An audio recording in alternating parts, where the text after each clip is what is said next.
I want to buy goods and services privately. I don't want everyone in the world knowing what I'm doing. I'm using a protocol that gives me that right. There's nothing intrinsically wrong with that, and I've got nothing to hide. And therefore, COINPAYMENTS or whomever else it is, here is a part signed transaction that allows you to decrypt my transaction graph if I breach your rules. But if I don't breach your rules, don't come looking. It's like, if you show up in my house with a warrant, you can come search the house.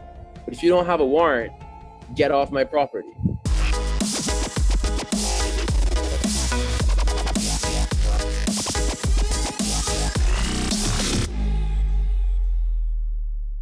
So, Oliver, we talk so much, and yet some of the things I'm not even really aware of, like the Panther Protocol. Maybe you can share a little bit about that, and maybe just tell me, like, I don't know anything about blockchain or crypto or anything else to give me a brief understanding of what it is, because it's something that I'm aware of that you had, but I don't really know what it is. Got you, yeah. And that makes sense. You've been busy building up what appears to be an empire. And because when I first met you, you were an advisor to COINPAYMENTS. And, over the years, it's just been a steady trajectory this way. So we haven't had that much time to chat, but Panther Protocol is a privacy protocol. And it really started as an intention to explore the realm of possibilities around designing my own protocol. And so I met my co-founder at Panther. His name's Dr. Anish Mohammed. And we actually met in Tulum about a year and a half ago, speaking at a conference called Autonomy 2040.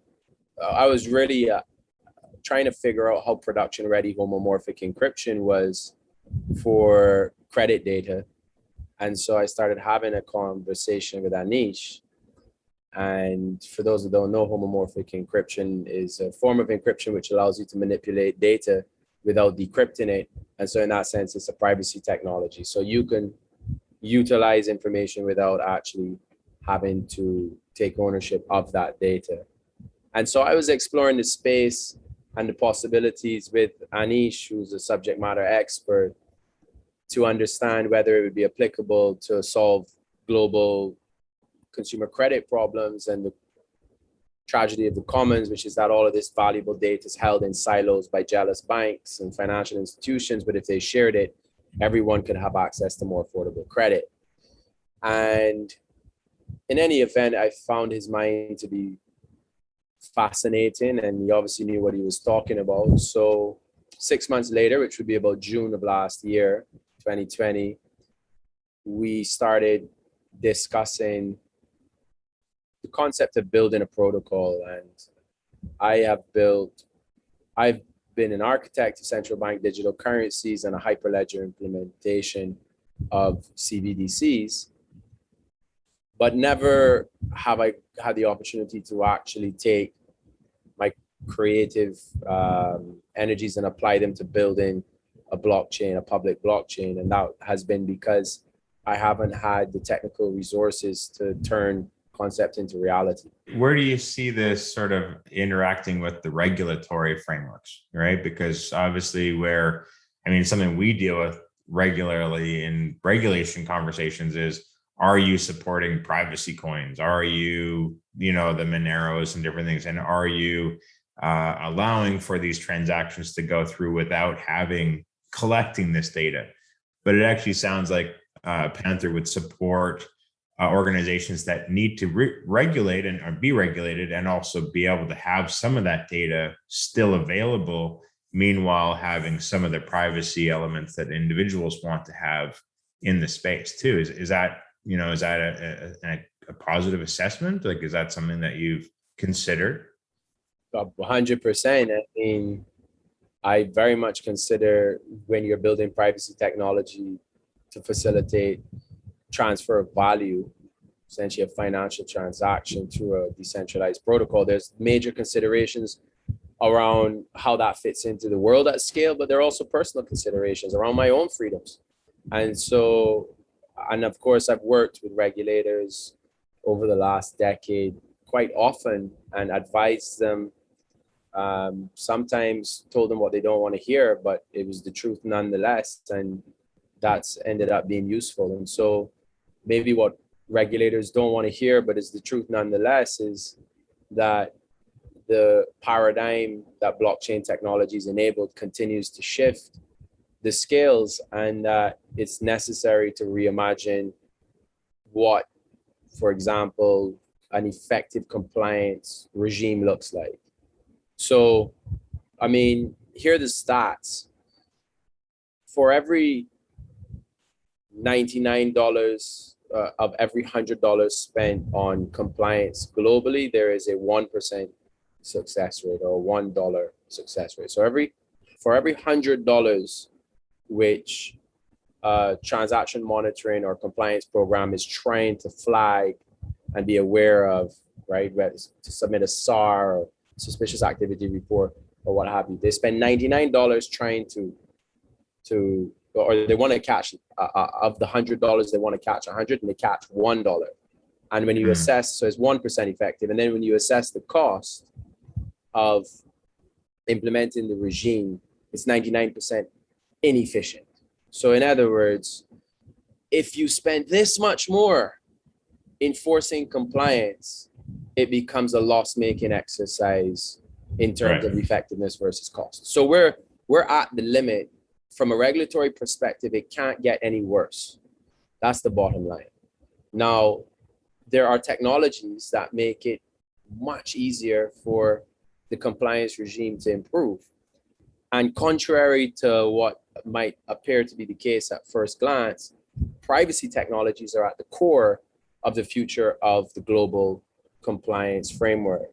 And so the idea is that instead of me giving my ID to every single financial institution and counterparty, which now has to store it on their databases, and then their databases are hacked, one of them is hacked, or all of them are hacked, and my information is now in the public domain, potentially forever. Look at Equifax, there's a great example of when that happened recently. Instead, you can have a network of trusted parties, and the KYC information is either submitted fully, verified, and then a proof of that is stored using zero-knowledge proofs. And then the next financial institution doesn't need to take custody of your ID or even see it. What they need is a zero-knowledge proof that the transaction, the compliance test was done by another institution that's under the same regulatory regime and it was approved. That dramatically reduces friction for users onboarding, transaction monitoring costs, and the risk of hacks. Panther facilitates that with selective disclosures. And we also facilitate recognizing that that is the future state of compliance, full disclosures, which is to say, my transactions should be private. But if I want to interface with your services, say as a financial service provider or government, then I need to disclose information to you. I'm willing to do that.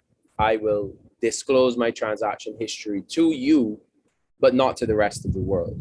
And I think if you frame the question to a regulator, hey, do you want to know what I'm doing? Or do you want everyone on the planet to know on a perpetual basis by way of embedding data into an immutable, unstoppable database what I'm doing? And I think the answer obviously is, I need to know what you're doing. Tom, Dick, Harry, Alice, Bob, and every other party globally doesn't. And Panther facilitates that nuanced relationship of confidentiality and disclosure in the right circumstances. It sounds great. I mean, I've been a citizen of Estonia for years, right? And Estonia, as I think probably in a leader standpoint, gives the basic fundamentals of what you're saying. One point of entry for my KYC documentation details, and anybody in the Estonian allocation of that system can verify those things right away. But any activity, anything that's there isn't open in a blockchain. And of course, I support blockchain activities, but I think what you're building sounds phenomenal in the way that organizations and groups can identify activities without having those things open to the general public. I think, I hear the Caribbean countries are all trying to find unique and or common ground on KYC, AML, transaction monitoring, all these types of things, but they don't want everybody to have access to it. They want their guys to have it. They want to be able to share that information. So definitely sounds like what you're building is an amazing opportunity for the future, for sure. It sounds great. And it fits in really nicely with common reporting standards and global data protection rights, and which is prevalent in the EU, where essentially, on the one hand, you've got, I saw this really interesting statistic recently, 96% of people opt out of ad tracking software. 96%. Basically, everyone has said we're tired of the espionage. And regulators they still get it though, right? Yeah, but that's why we have blockchains. That's why we have cryptography, open source technologies, and so much money being poured into the advancing of this type of research, so that we can actually increase the freedoms of individuals and improve the coordination of enterprises and governments, and really just get us to a place where, pre-internet, privacy was a big part of our life. Like what we did, we didn't have cameras and microphones, which probably never turn off, monitoring our and GPS locators and everything, literally tracking and tracing us through everything that we do. And we've reached a point where society wants its privacy and freedom. But on the other side, on the corporate and government spectrum, it's almost like if you say, I want to be private, the question is, well, why do you want to be private? I've got nothing to hide. Right. Great, that's a great argument. And so I suppose you also don't need freedom of speech because you've got nothing to say. Right. Right. So if those arguments don't strike the root of our own sovereignty, then nothing really will. So True. Yeah, that's so how does Panther and your other projects sort of interconnect? You were fundamental in sort of starting one of the very first CBDC products through Bitt, and for Barbados and other things. Like how does this interconnect and align with your core values and your business? Right. Well, starting with core values, when we created the Barbados digital dollar, and that was on Colored Coins Protocol. It was a token. It was a colored coin. It was a set of Satoshis which had metadata attached to it, which we said represented a Barbadian digital dollar. And then we kept Barbadian dollars in custody. And so in that sense, it was the second stable coin. We saw what Tether did, thought it was really interesting, wanted to do it in Barbados, and had to go to the governor of the central bank because we wanted permission. He gave us permission to do it. And then we more or less did PR around that. It got picked up internationally. And basically that became an association. Hey, these Caribbean guys are doing the world's first central bank digital currency. In 2 we had a large Series A investment. And the investment was, here's the money, now go actually build it. Like not a stable coin, go build the CBDC. Right. We got Eastern Caribbean Central Bank to come on board, and they, Governor Antoine did that as the first central bank globally to actually give a commercial contract to build a CBDC into production. It was a production commitment and the first of its kind. And it was because hurricanes had swept through the Eastern Caribbean islands and devastated Dominica, devastated Antigua and Barbuda, etc.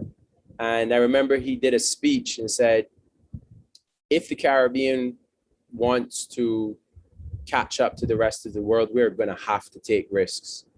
And we're using 60% of our economy is driven by physical cash. We're not in the e-commerce space. We're missing Web 3.0 and the potential of blockchain.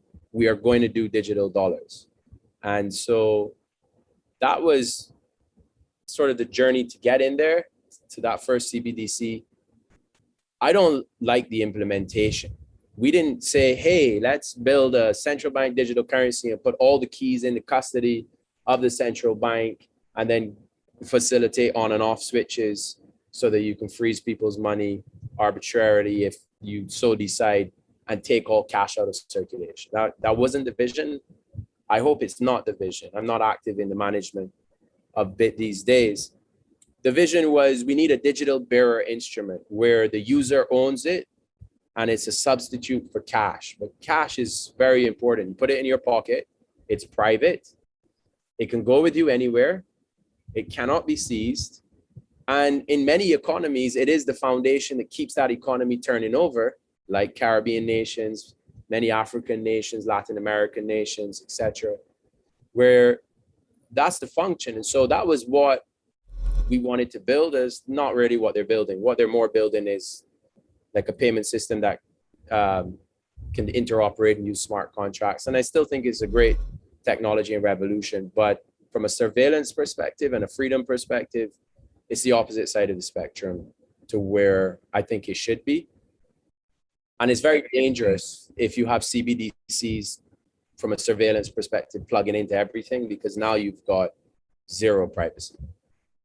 Yeah, I think it's an interesting circumstance that we're seeing globally. I mean, I love your opinion on it, because you now see China has a CBDC. You now have many other countries and markets around the world that are launching CBDCs. And I agree with you in some ways that cash has a privacy, right? There's an element of privacy with it. There's also elements of cash that are challenging to deal with too, right? I mean, the movement of things, the association to challenging markets and stuff, but still the majority of usage of cash is still that private area that you have something of value, that paper denomination represents your asset. Moving to digital assets, if it's under a CBDC, it's ultimately, you're right, the central bank still has absolute control of that closed looped asset, or the asset that an individual is holding, which means they can seize it, close it, limit it, stop it from having the ability to transact. Unlike, say, Bitcoin, for example, which really is completely uncontrolled and not seizable. But, you know, I really, your opinions, I think, because you started the very first one and you obviously have some opinions on how the usability is. Globally, we're moving towards a huge adoption of CBDCs globally. Where do you think that's leading us? Yeah, and you know, when we extrapolated and said, well, how will CBDCs pan out? And it seemed obvious that there wouldn't be one standard. I mean, when we were the only operator in the market with a 5-year lead on anyone else, there was a conversation around, hey, are we going to establish a global standard for CBDCs and create one homogeneous scaling network of CBDCs, which is sovereign to each nation and central bank, but will interconnect that way? Or will competitors emerge and there will be heterogeneous implementations, which there are, and then you need to figure out bridging mechanisms to connect them together. So I think the good news with CBDCs is that they will facilitate interoperability, smart contract programmability, and some bureaucratic process, but more efficient to financially innovate on a CBDC ledger by going through checks and balances and getting your smart contracts reviewed by a committee and so forth. So I think from that perspective, there's really a lot of positives. More important on that side, I believe that CBDCs will act as a gateway into fully decentralized cryptocurrencies like Bitcoin. So that's important. I think the importance of understanding the role of a bearer instrument like Bitcoin or cash in an economy is, let me ask a question. How can you run a democracy where the rights of the people are what determine what your leaders do, if every time the people go into the streets, the leaders can just say, and now none of your money can move. You're all broke. Now go home, and then I will allow you to not be broke anymore. That would be the China methodology, right? Boom, exactly. Right. So that's one frame of looking at it. Now, you go to, and actually I had a good conversation even today. This conversation is likely to happen in the near future.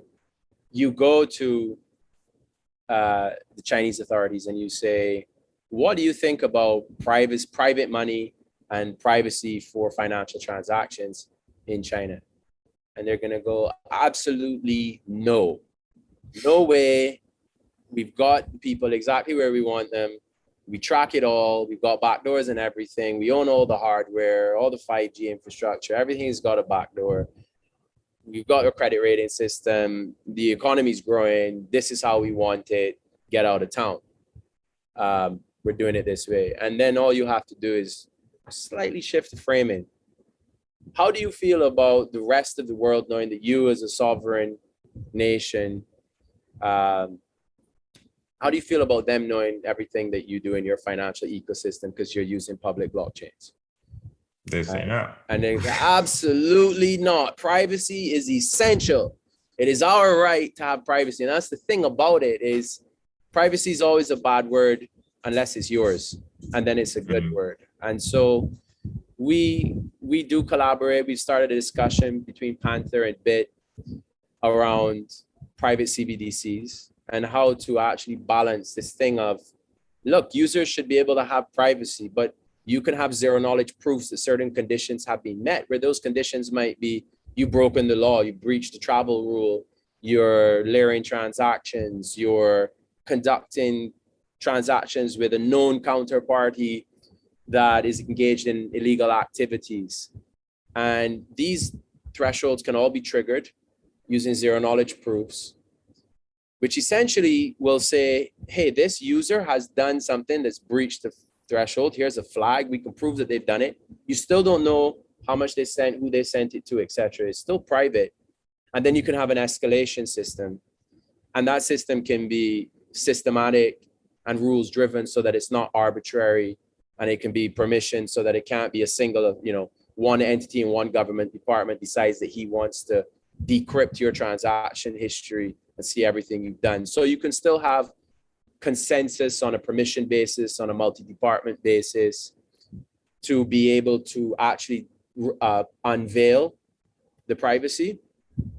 And again, these will be like, so then you get the best of both worlds to some degree. Users have their privacy and freedoms within a central bank the digital currency ecosystem to the maximum extent possible.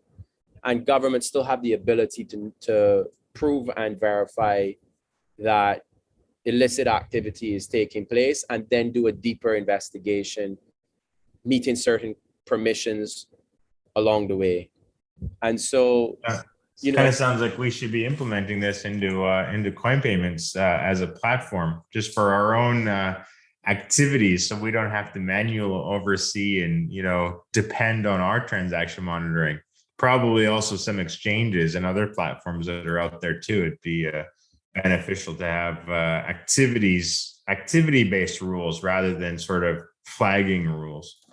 Exactly. And that's a conversation we'd love to have around enabling users to transact, I want to buy goods and services privately. I don't want everyone in the world knowing what I'm doing. I'm using a protocol that gives me that right. There's nothing intrinsically wrong with that, and I've got nothing to hide. And therefore, COINPAYMENTS or whomever else it is, here is a part signed transaction that allows you to decrypt my transaction graph if I breach your rules. But if I don't breach your rules, don't come looking. It's like, if you show up in my house with a warrant, you can come search the house. But if you don't have a warrant, get off my property. It's that principle. And so we're really just replicating it in digital environments. And whether it's a sovereign nation that wants privacy, an individual that wants privacy, or an institution that wants privacy, everybody wants this.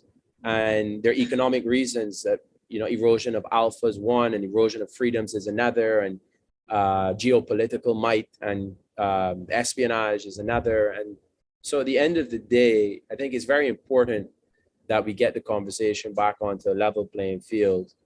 And I'm really enjoying building Panther because, it ties into work I've done with Bitt, and I'm friendly with the team, and we collaborate on that front.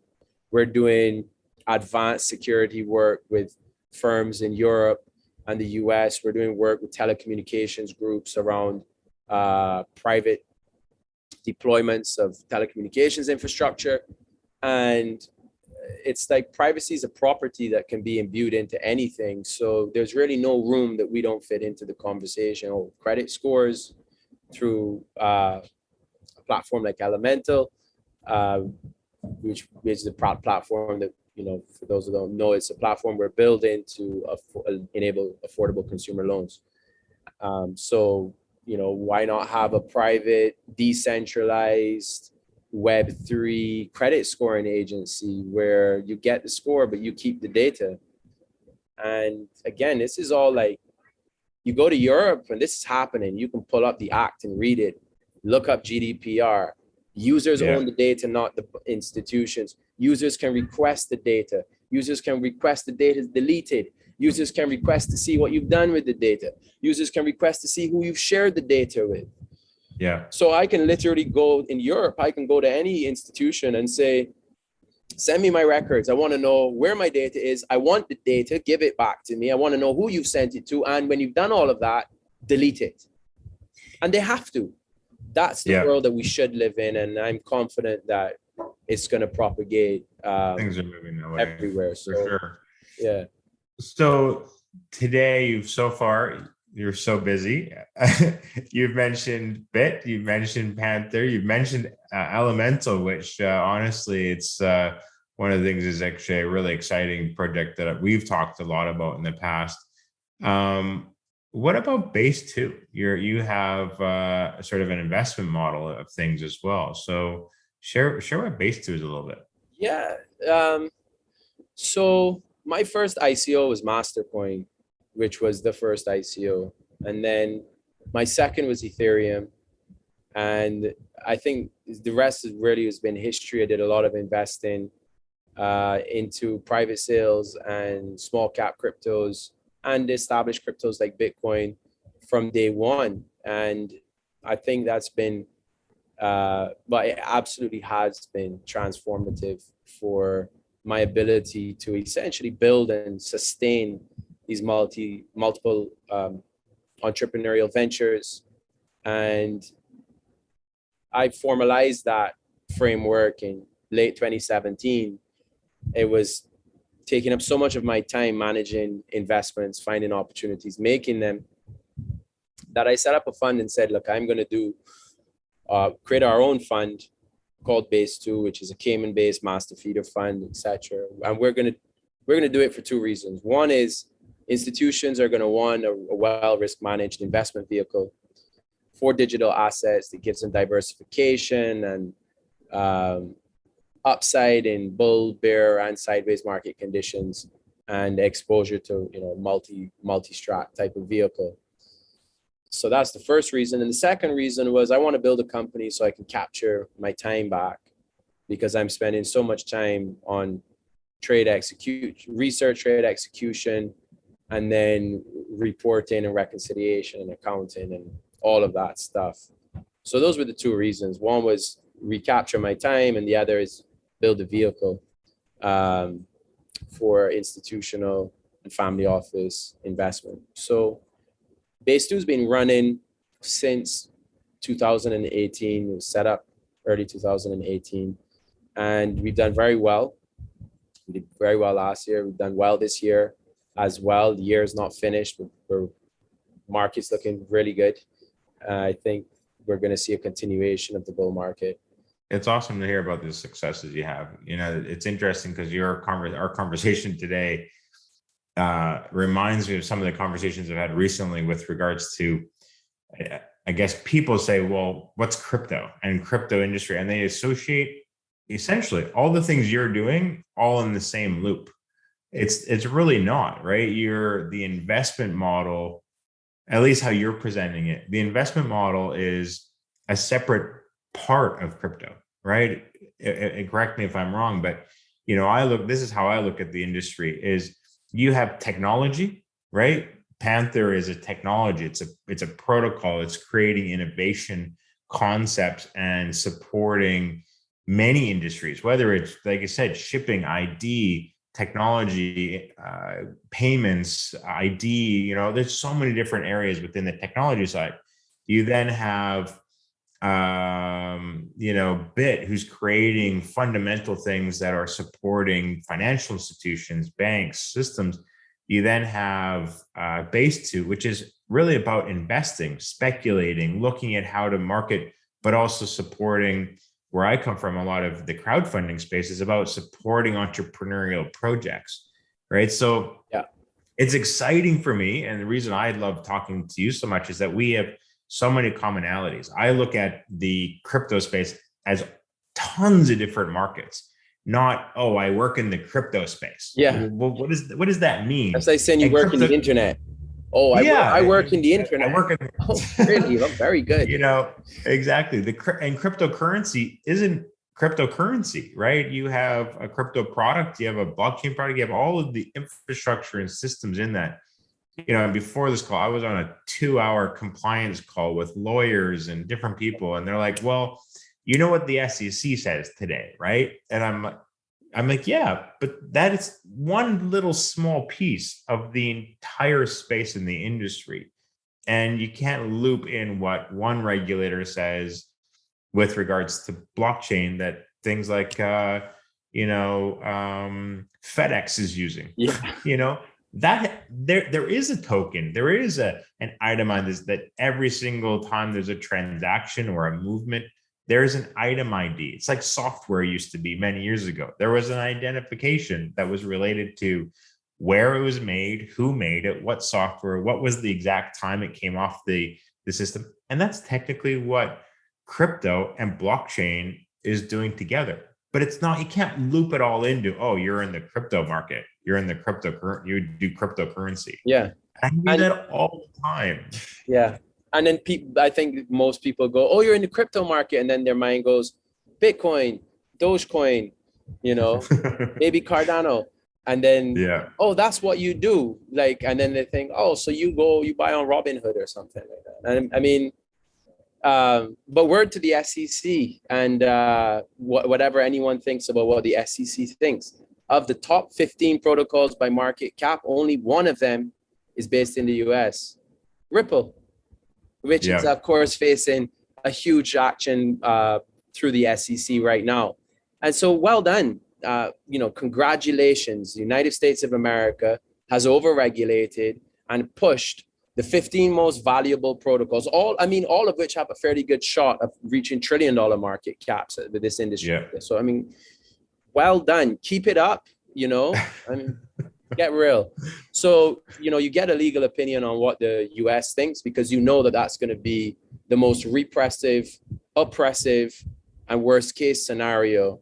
Then you make sure that no US citizen can participate in the upside, which is a travesty for all US citizens, so that the US can't take extraterritorial action against you. And then once you've done that, the playbook says, go set your business up in a different country and drive innovation that way. And then you've got politicians complaining that the US needs to return to its former seat of glory. And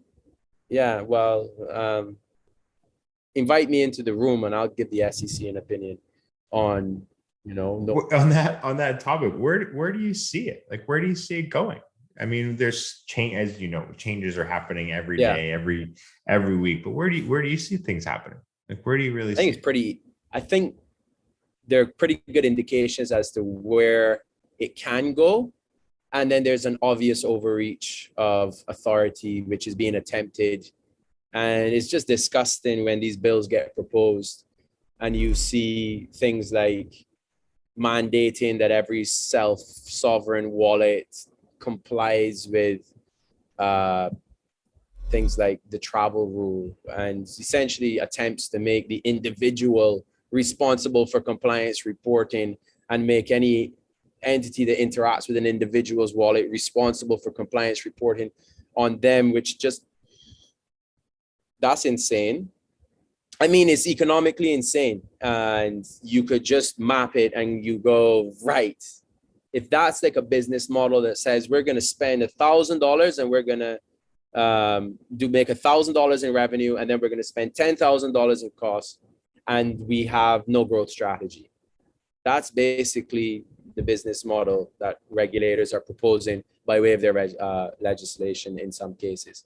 And then on the other side of that spectrum, you've got like this move by the FATF to include something as outrageous as making a software development company a financial institution responsible for the software that it writes. So does that mean that if I'm an author of a book, I'm responsible for who reads it? Yeah, it's the same mindset. And so, it doesn't. Yeah. And if I write it down in English, or I write it in a programming language, or I speak it, and you're saying that my communication is licensable and subject to regulation, what you're basically saying is, let's cut the bullshit. What you're basically saying is, you are not a free sovereign citizen. You cannot say what you want. You cannot do what you want. You cannot release information into the public. You cannot share knowledge and intelligence. And so it's one of two things. I mean, we live in an authoritarian, global, dystopian world, and that we're going there, like, see you there in the next 2 to 3 years. COVID hasn't helped. Or we as citizens and the regulators recognizing that that's never going to fly, are going to do something more appropriate. So to me, those are like, this is the place where you're going to lose everyone, and it can be very, very destructive for economies, lives, everything, if that battle is pitched, because the people always win, and so they will, but it's just going to be massively disruptive. And then you come to, all right, well, like, what's actually reasonable? So here's what's reasonable. SWIFT is a bank-to-bank transfer protocol, very legacy and archaic. If I want to use SWIFT, I need to be a licensed financial institution. That's the world today. Uniswap is a Ethereum-based DEX that allows the swapping of assets on chain. If I want to use Uniswap as a service provider to other people, I need to be a financial institution. Simple as that. If you provide the APIs and you support the services and you run the servers that allow people to connect to the protocol and access DeFi services, you are a financial service provider. It does not matter if you are connecting to Uniswap and Aave and Panther and so on and so forth. What matters is that you are facilitating financial transactions for other parties. Therefore, you have to comply with the existing KYC AML regime. That's not a rocket science. That's obvious. And so that's reg fight. Where it gets more nuanced is, but how about the people running the protocol? What about the voters and the token holders?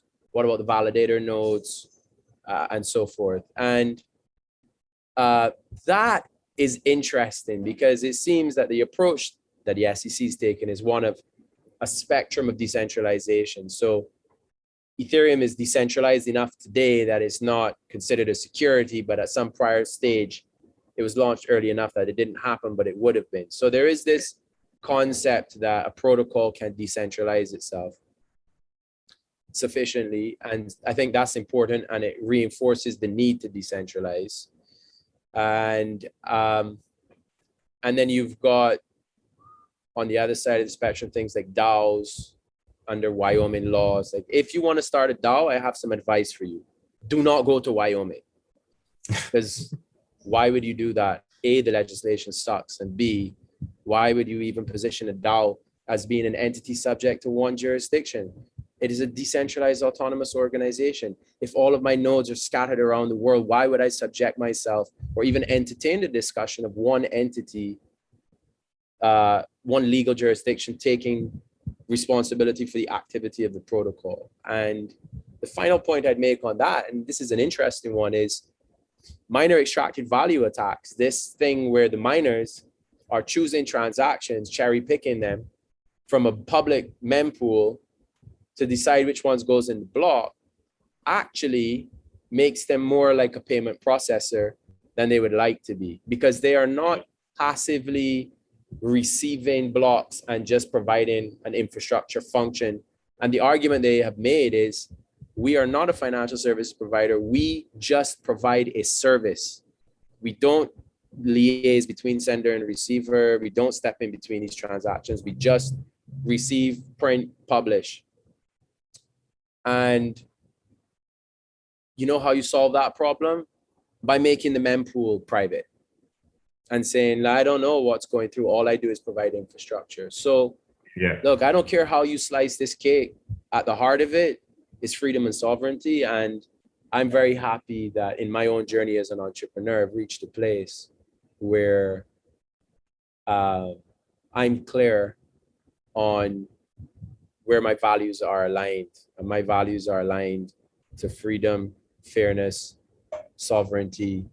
And I've not seen a single property of privacy which doesn't enable those characteristics from our societies as a whole. So for me, that's Wow, that's great, Oliver. You're very passionate about it. I love the insight from you on here.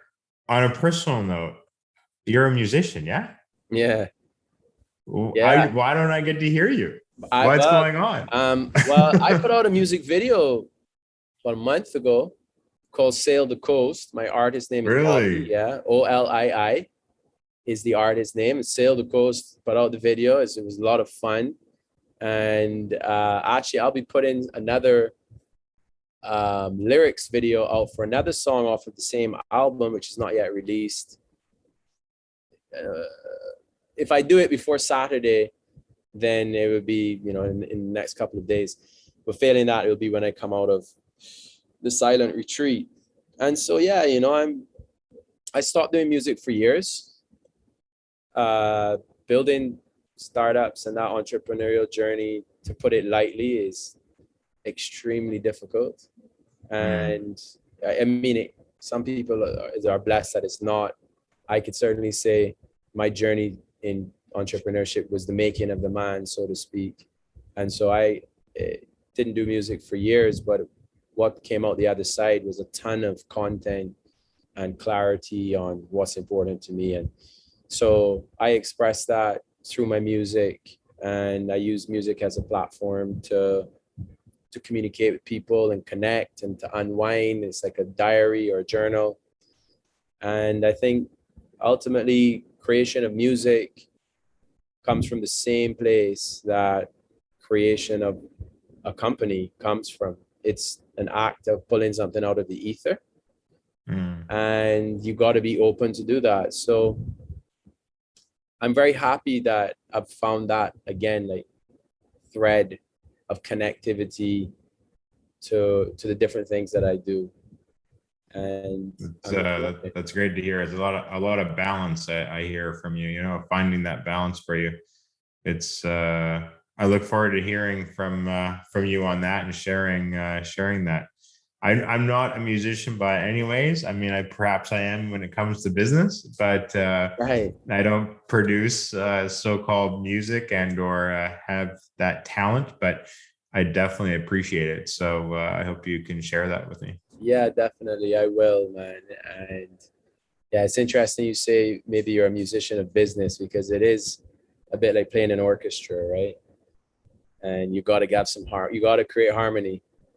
Otherwise, it doesn't sound good. That's true. So on the last question, all these questions, but if someone wanted to start a business today, or maybe look at their career path, what would your guidance be? What would you suggest? I would say be prepared to work hard, first of all, and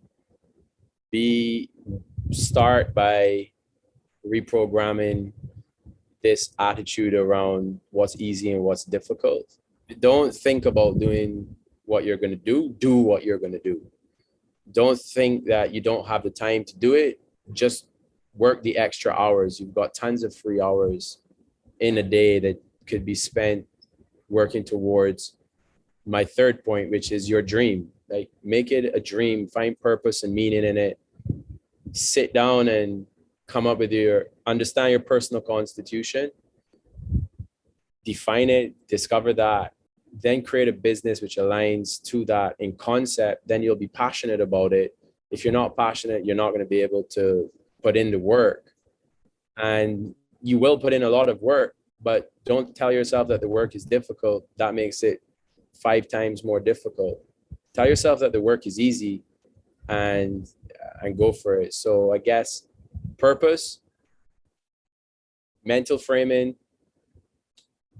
hard work. I appreciate your insights and viewpoint. To me, it sounds like you found that passion and that purpose with Panther. And so congratulations on that. Thank you. Yeah, no, for sure. Yeah, it feels good. It feels good to have clarity on how I'm bringing value into the world in a very clear way. Got a great co-founder and a great team, and just feel comfortable in the space. I feel comfortable to push the boundaries as far as we can push them. So I think that's an interesting thing too. Like, if you don't feel safe, then it's hard to leave the comfort zone. You do have to have a place where you feel a resonance at the start. So yeah, man. Absolutely. And we'll see. I mean, I'm enjoying the journey just as it goes. That was another piece of advice I'd give is, I mean, these things sound like cliches, but you can't hear them too many times, because it's not about hearing it. It's about feeling it and putting it into practice. And sometimes you have to do that, or hear it, or see it, or feel it, or be given the signs many, many times until it's like, now I'm living it. So yeah, I think just all things considered, enjoy the journey, because the destination is just a moment. So imagine dedicating 10 years for destination. I mean, 10 years for one day. I mean, why not make those 10 years and the day all part of the same act of feeling that you're on the track and enjoying the journey of life and learning. So I appreciate your thoughts and insights there, Oliver. I wish you the best in your journey with your 8-day of silent meditation you're going to go into. So great to have you on Off the Ledger today, and I can't wait for our next chat. So I'll be sure to leave some links, and if there's any information or whatever you want me to share with people that watch or listen to the podcast, please let me know. And again, send me your music that you're going to be launching pretty soon. I'm excited to hear that. So I'll send. Appreciate the time. Awesome, Oliver. Thank you, Jason. I want to wish you all the very best on this podcast. I know it will be a success, and really grateful to be on this second episode of yours. Awesome. Thanks a lot, bud. Take care. All right, everybody, that's a wrap. Thank you for joining the Off the Ledger podcast today. Remember to listen to the newest podcast wherever you regularly listen to podcasts. Thank you very much. Have a great day.